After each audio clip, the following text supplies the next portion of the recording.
Letitia for working with me throughout the semester, and I hope you enjoy my presentation.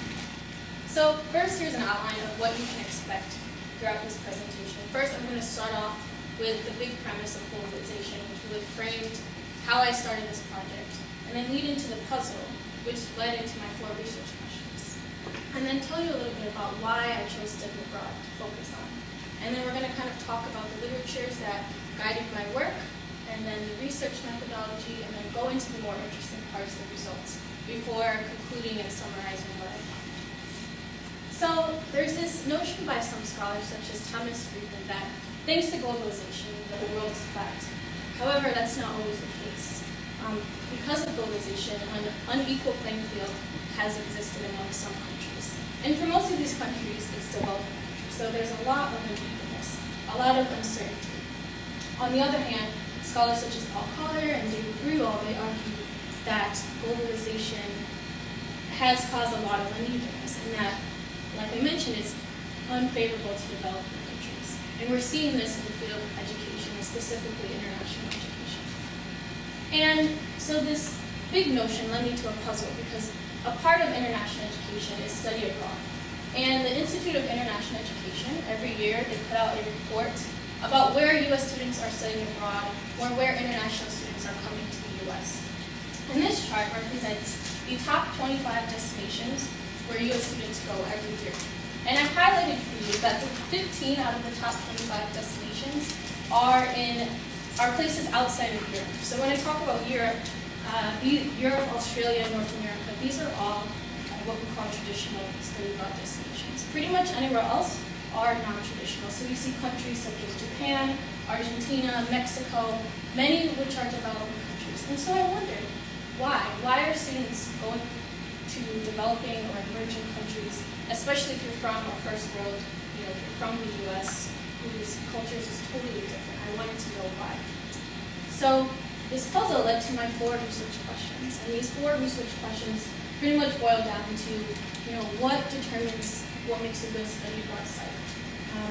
Are international education professionals, so people who work and study abroad, people who work at universities, what things influence them, what factors? And just generally, what's causing the trend for U.S. students going abroad? And lastly, do other things matter, such as granting? So I set out to find some sort of answer to these questions. And at this point, many of you are probably wondering why would choose to study abroad as a thesis topic. Now, I studied abroad as an undergraduate student in France, and most recently in Geneva, Switzerland, and obviously they're both traditional destinations. They were both in Europe. And asking myself, well, why did I go there? Well, they were appealing. It was Europe. And also, it was easy to get to. I didn't have to worry about visa issues. I knew that I could go there, I could travel, I could sightsee, things like that. But I really wanted to know what makes students from the U.S. want to go to developing countries where it might be harder to get to. And in addition, people are starting to care more about global education. The First Lady, she recently planned a trip to China to talk about study abroad, and she's really pushing for more U.S. students to go there. And the Institute of International Education, which has an office here in D.C., they recently launched the Generation Study Abroad, and they aim to double the amount of U.S. students who go abroad by 2019. So I think that'll be interesting to see if they're going to take up. Now, it was time to look at the literature. How would I frame my research topic? And the field of international education actually does not have a unified theory that scholars agree upon. So, being in an interdisciplinary program, I looked to 6 different bodies of work to frame my research, which were migration, push-pull theory, network architecture, cosmopolitanism, competitive advantage, and branding. So let me give you guys a brief overview of what they are, because it's really crucial to how I frame the rest of my work. Migration is essentially the movement of people from one region to another. And a scholar named Lee, he argued that migration can be temporary. And this really stuck with me because I see study abroad as a temporary movement for academic reasons. So, you pack up a lot of your personal belongings and you go abroad, whether it's for 3 weeks, 3 months, or a whole year, and you are, moving to a new destination. And part of the idea of migration works off of these push-pull theories. So essentially, there's things that attract you to a country and things that detract you to a country. So pull factors are the good parts of a country. So if the country, like the U.S., has great academic institutions, if there's a nice climate, you can be touring on the weekends, things like that. If you know that you can walk out on the street and you won't be harassed or judged based on what you look like or your religious beliefs.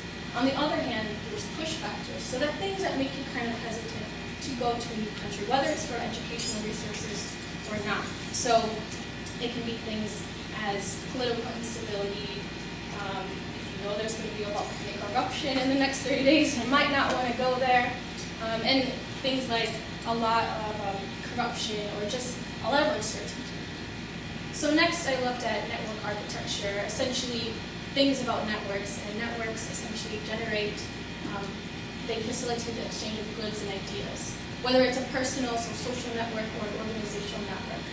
And scholars such as Coleman, Bulgari, Buchanan, they argue that you must have trust in a network.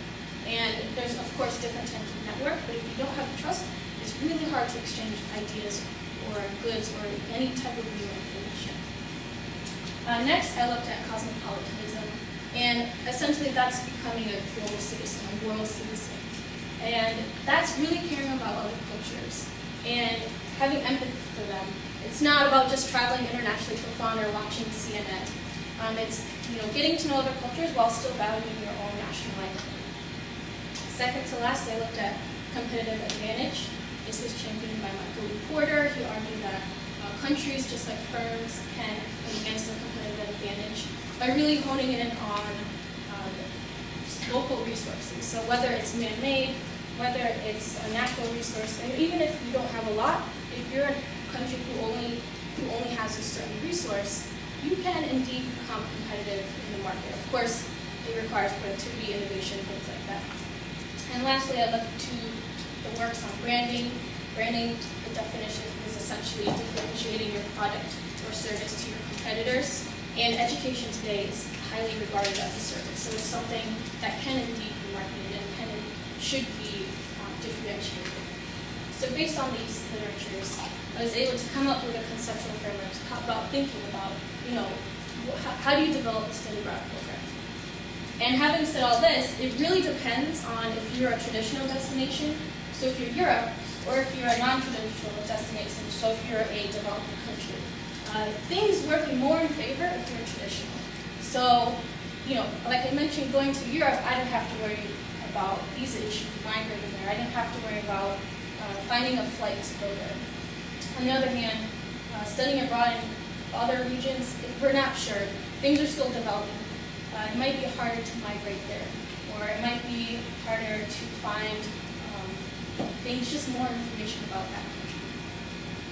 So, having read through the literature, framing my topic, it was time to do a multi-method approach. And why did I do a multi-method approach?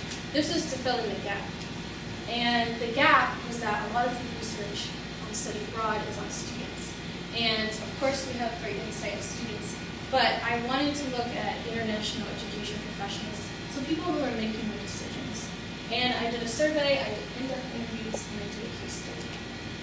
And this is just an overview of the survey because the survey really was critical to my data analysis and data production. And I surveyed people who work in colleges and universities across the United States. And these numbers just represent where most people responded from. So as you can see, most people are from the Northeast or Midwest regions, but I did survey people from all over the US. And next, to supplement the survey, I did in-depth interviews with experts in the field from these universities. And this was more, of a conversational level. We discussed, things that the survey can't really answer. Because as you know, to do a survey, you don't always have room to fill out a lot of things. So these two really work together. And then the last part was my case study on a developing country, on Nigeria. Now, take a look at these two numbers and think for a minute what they might mean. Well, in the 2011-2012 academic year, over 7,000 Nigerian students went to the US to study abroad. However, just 23 U.S. students went to Nigeria to study abroad. So as we can see, there's this great disparity. And I wanted to know why. There's some reason that a lot of people aren't going to Nigeria, aren't going to this developing country to study abroad.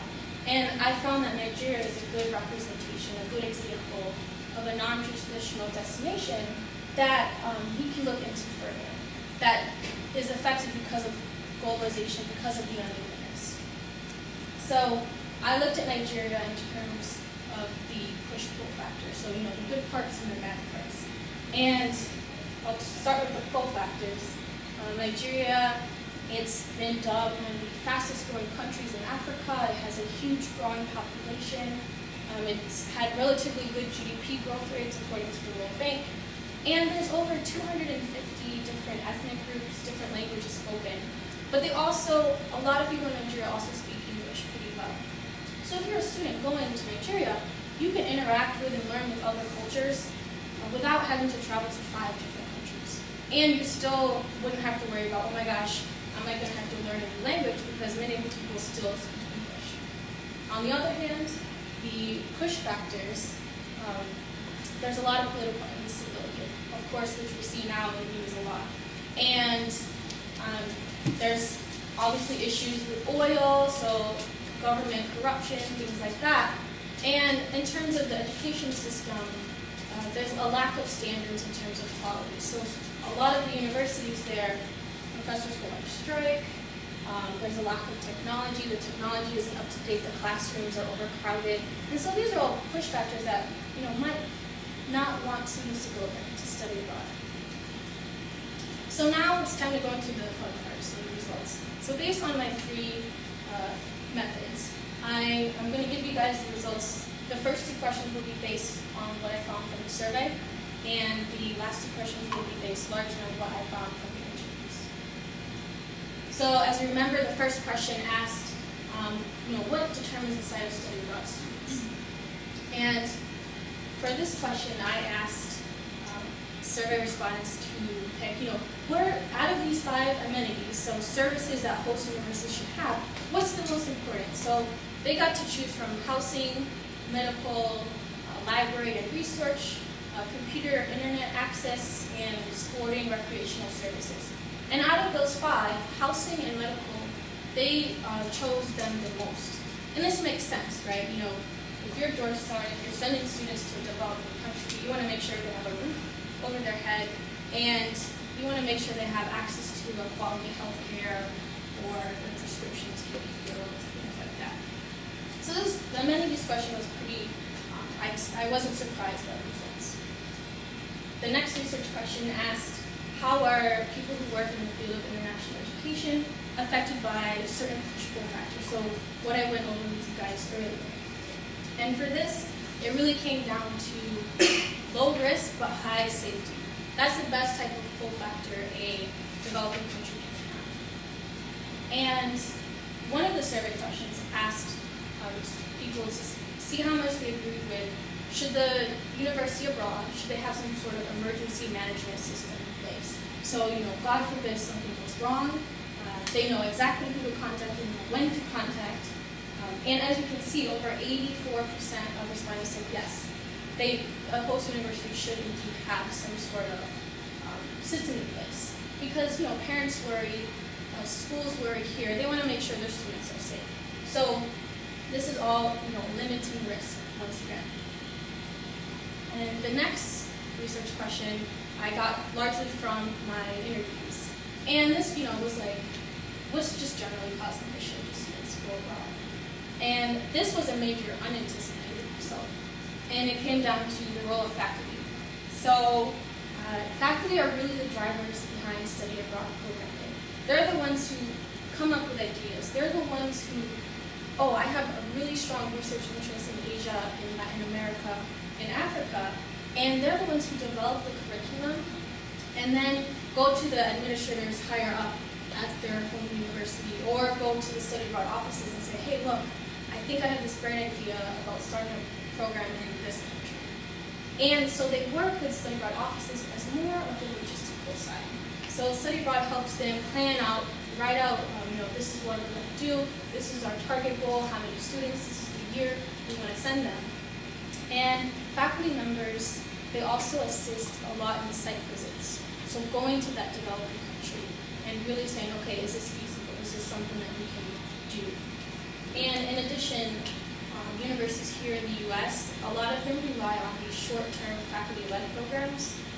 And it's useful if you're going to a developing country because it's kind of a way to test the water. Some faculty can kind of lead a group of students, and if it goes well, then maybe it can turn into a long-term partnership.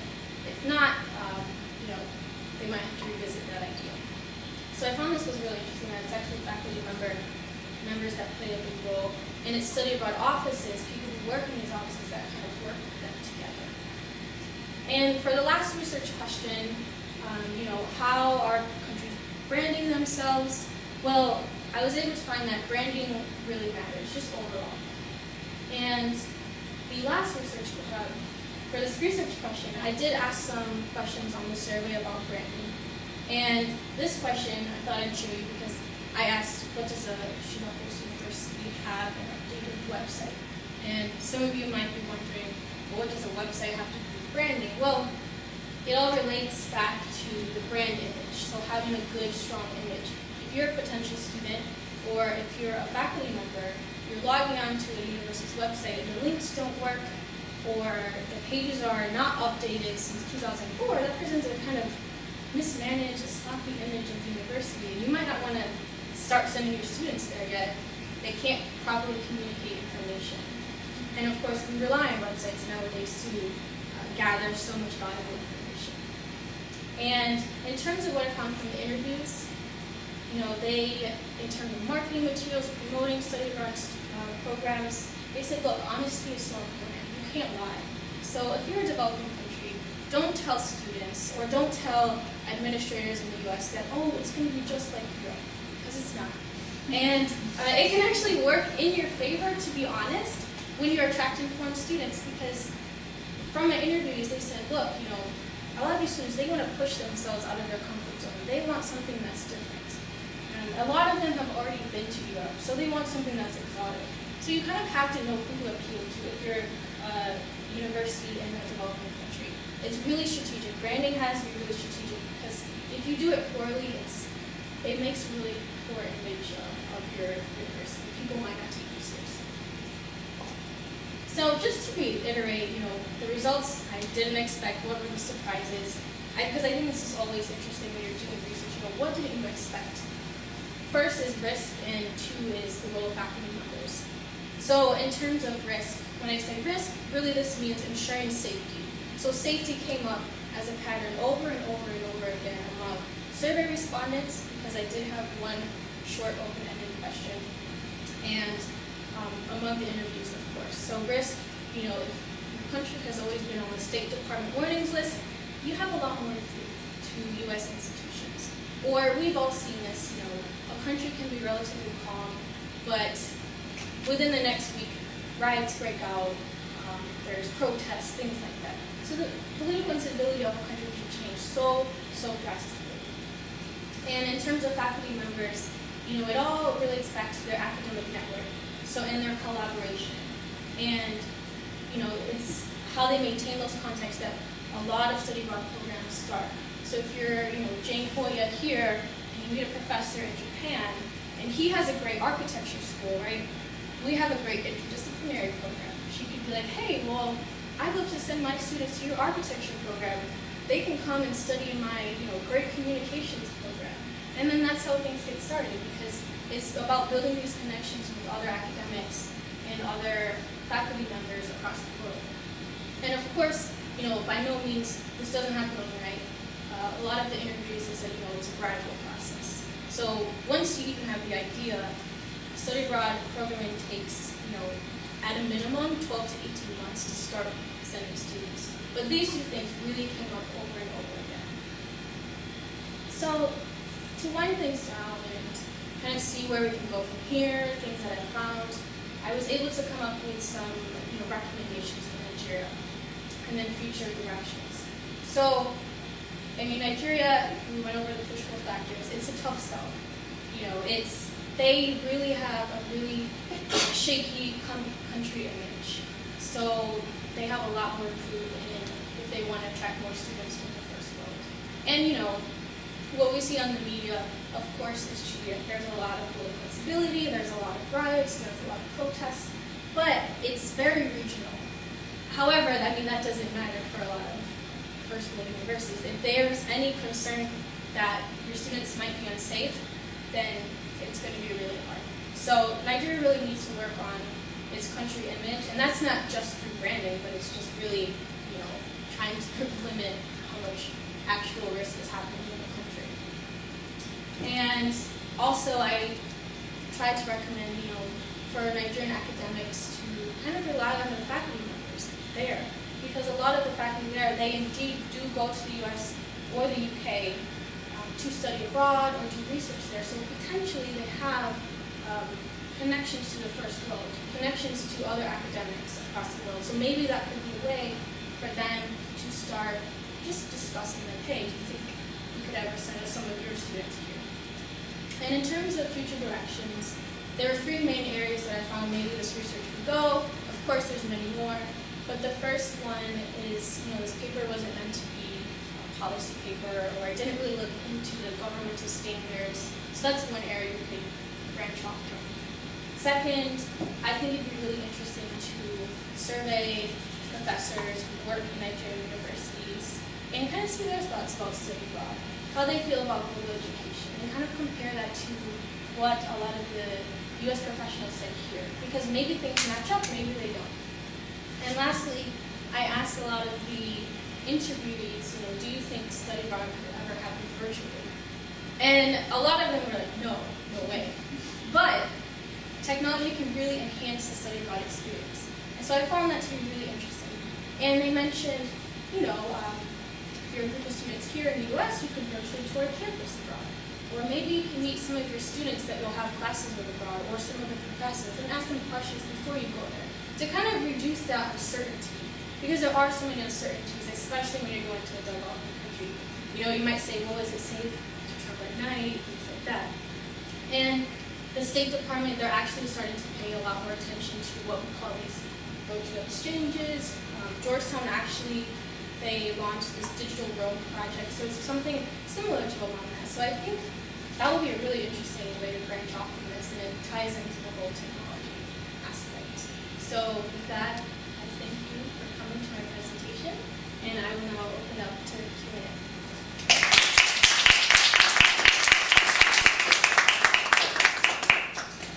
You mentioned the role of cosmopolitans, and we really were looking at the authorities who actually designed the programs, etc.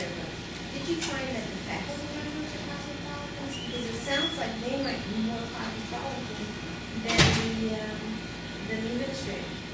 After the fact, so after I found out that faculty members do have a lot of role in that, of course I think they probably would have more cosmopolitan characteristics, because not only do they travel for leisure, but they also travel for work. And I think maybe that's why they work so well together. So the faculty interest and the people who work and study abroad, because people who work and study abroad did take on a lot of cosmopolitanism. So they travel a lot, they watch a lot of international news, and they just generally believe in the mission of study abroad or international education. So I wouldn't be surprised if faculty members. Why don't you describe a little bit for everyone's sake the literature on cosmopolitanism, and why you included it as a key factor here that might make a difference? Yeah, so cosmopolitanism is, essentially having the idea of becoming a world citizen. And I thought it was interesting to use that to include it, because it's, really understanding other cultures, having empathy for them. And so in people's day-to-day work, you might there's less of a barrier of not understanding other cultures or not understanding other countries. So instead of putting up this wall saying, well, I don't know anything about this country, why would I approve a program? If you're a cosmopolitan, you might, just from your experiences or your education might say, okay, well, I know this country has some issues, but oh, I've been there myself, or I know that it's not what you see in the media, things like that. Are there other countries that send more students to Nigeria or other developing nations than the United States does? And if so, what can we learn from what's different for them? Yeah, good question. So the example I mentioned is an example of vertical mobility, and so in international education, that's students from like the first world going to a developing country. But there's this term horizontal mobility, and that's when students from developing countries go to developing countries. So there's actually a lot of students who've gone from like Ghana and studied abroad in Nigeria. I don't know the exact numbers, but I think that it relates back to the migration issue, just because it's relatively easy to do so, and the cultures are similar. But of course, there's things we can learn from them. Maybe it's just they understand the Nigerian culture more. So maybe it could be something as simple as just learning more about other cultures. So kind of taking on more of those cosmopolitan roles about, and maybe when students are younger, expose them to more different cultures so that by the time they reach their college age, they'll already be informed of there's so many more cultures out there than Europe. Going to Europe is great, I loved it, but we have lots of different options. Are there any universities in the U.S. offer study abroad through that kind of program? There is the American University of Nigeria, and they were started with AU here and Tulane. Now they've branched off from AU, and I think they still have a partnership with Tulane. And yes, students can go there. And it's actually it's a standout university in Nigeria because it does accept a lot of, I don't know how many, but a lot of foreign students from the U.S. And George Mason, they actually used to have a program to study in Nigeria at that university, but it's currently on hold. So for obvious reasons, I'm sure, because it's located in the northern part where we see a lot of the riots and conflicts. But there are some opportunities, and through my interviews, they said, look, if a student does want to go to a country that our school doesn't have on our list, you can petition. So if you really had an interest to go there, and if you could prove that you would be safe there, you could potentially go study. But you don't see it a lot. Well, I'll be around. Do you have any other questions for me? Thank you for coming.